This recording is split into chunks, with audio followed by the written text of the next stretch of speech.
This is problem 3-98. It's on page 157. Determine the specific volume of nitrogen gas at 10 megapascals, 150 Kelvin, based on A, the ideal gas equation, B, generalized compressibility chart.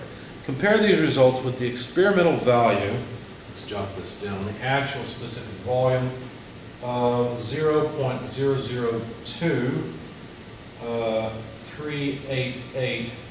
cubic meters per kilogram.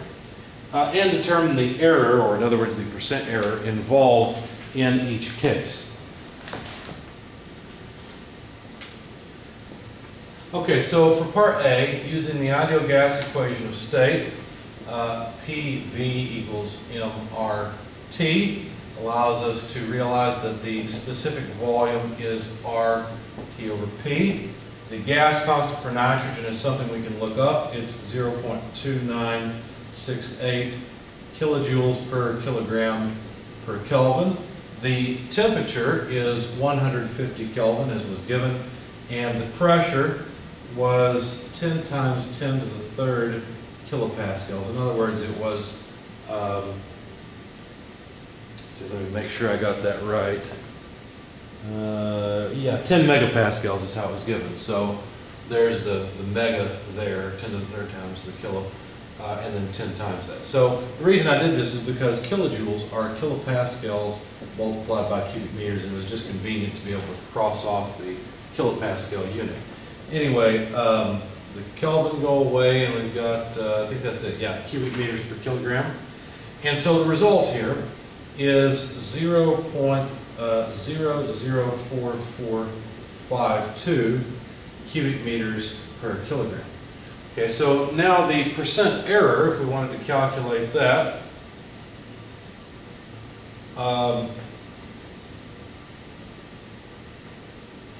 the percent error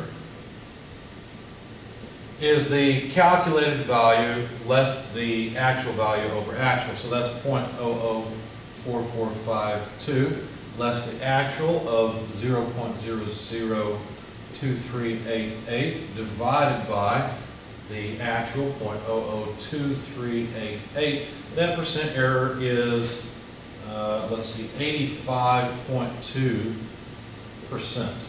So that's a pretty large percentage, but there are the answers that we've gotten so far. Now,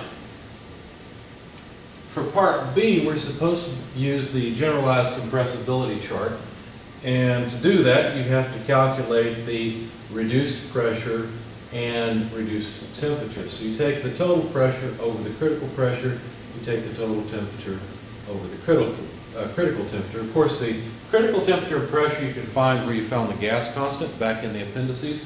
So that's pretty straightforward.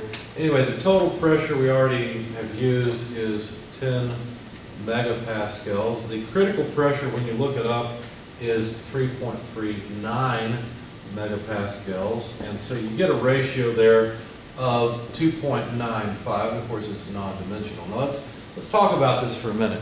Gases misbehave the worst when they are close to their critical point properties.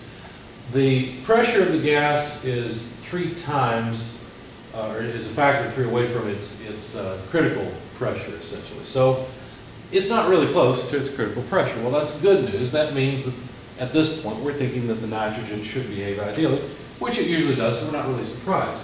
The temperature is 150 degrees, and if you look up the critical temperature, it's 126.2. Now I said degrees, I shouldn't have, because both of these are Kelvin. So it's 150 Kelvin over 126.2, and that ratio is about 1.19, which is non-dimensional. Now we look at this and we realize we may have a problem here.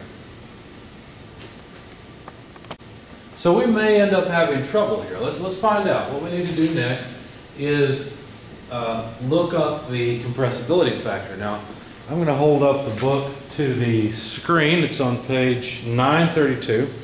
And if you consider the two charts we have here, the upper one is a zoomed in section of the lower one from 0 to 1 on the reduced pressure axis. Our reduced pressure is 3, and so we're over here. The upper chart won't work for us because the reduced pressure doesn't go that far. But the reduced pressure on the lower chart does go up to 3. And then the lines here are lines of constant reduced temperature. And if you notice, 1.2 is pretty close to 1.19. 1.15 is the next curve down.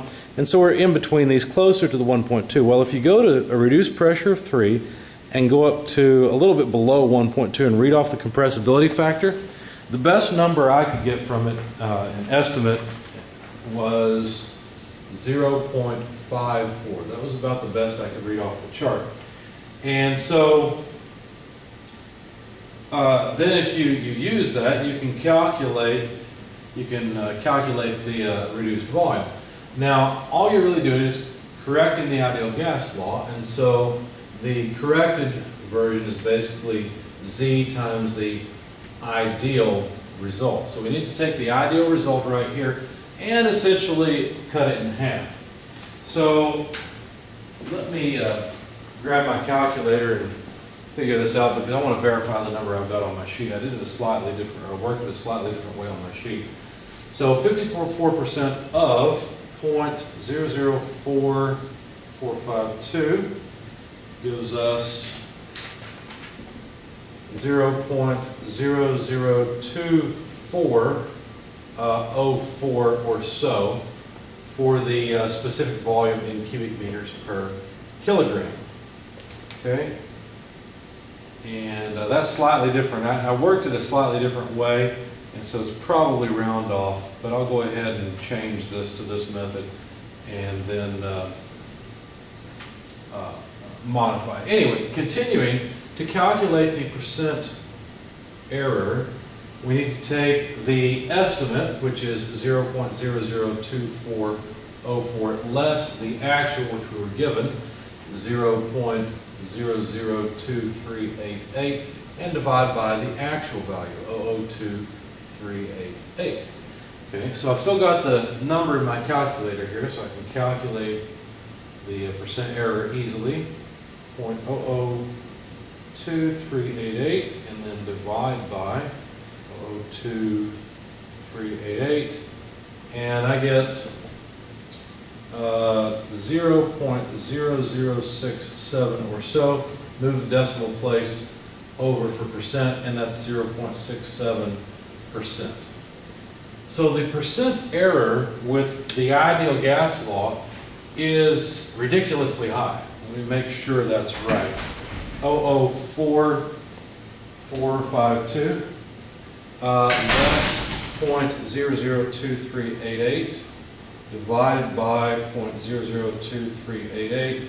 Yeah, so this is, well, when I did it, I got 86%. But you see that the result from the ideal gas law has a huge amount of error, whereas the compressibility factor does a much better job of estimating the specific volume.